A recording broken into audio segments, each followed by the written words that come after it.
I hate this time of year, Rachel says. I'm sorry, Sierra. I'm sure I say that a lot, but it's true. Morning mist blurs the entrance of our school at the far end of the lawn. We stay on the cement pathway to avoid damp spots in the grass. But Rachel's not complaining about the weather. Please don't do this, I say. You'll make me cry again. I just want to get through this week without... But it's not a week, she says. It's 2 days. 2 days until Thanksgiving break, and then you leave for a whole month again. More than a month. I hug Rachel's arm as we continue walking. Even though I'm the one leaving for another holiday season far from home, Rachel pretends like it's her world that gets turned upside down each year. Her pouty face and slumped shoulders are entirely for my benefit, to let me know I'll be missed. And every year I'm grateful for her melodrama. Even though I love where I'm going, it's still hard to say goodbye. Knowing my best friends are counting the days until I return does make it easier. I point to the tear in the corner of my eye. Do you see what you did? They're starting. This morning, when Mom drove us away from our Christmas tree farm, the sky was mostly clear. The workers were in the fields, their distant chainsaws buzzing like mosquitoes, cutting down this year's crop of trees. The fog came in as we drove lower.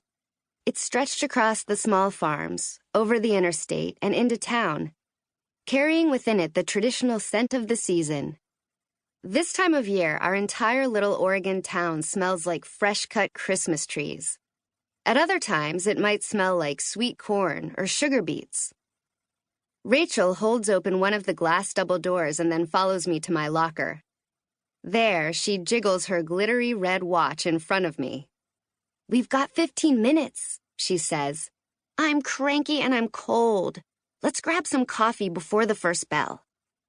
The school's theater director, Miss Livingston, not so subtly encourages her students to drink as much caffeine as needed to get their shows together on time.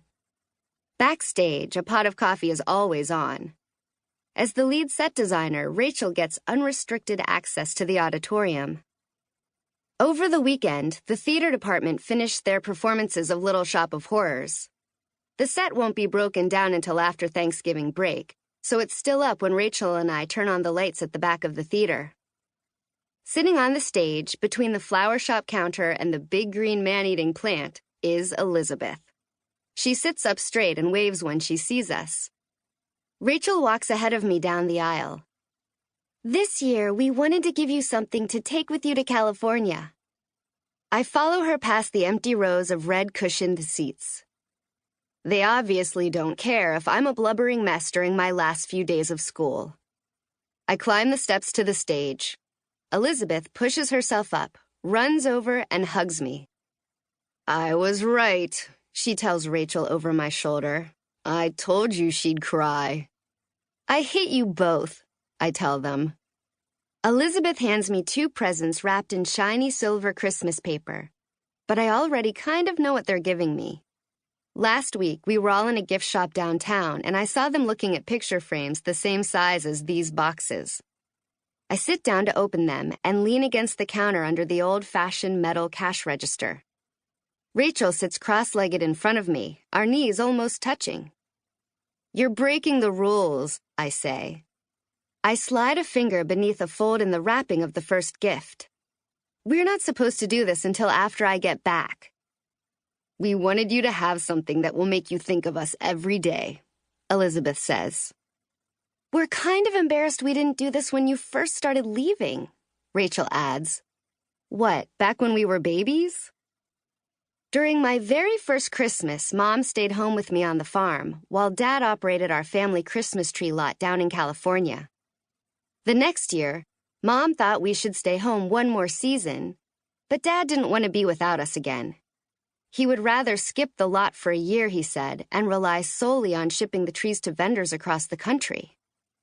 Mom felt bad, though, for the families who made a holiday tradition out of coming to us to buy their trees.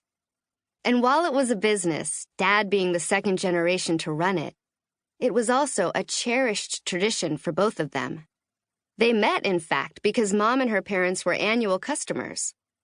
So every year now, that's where I spend my days from Thanksgiving to Christmas.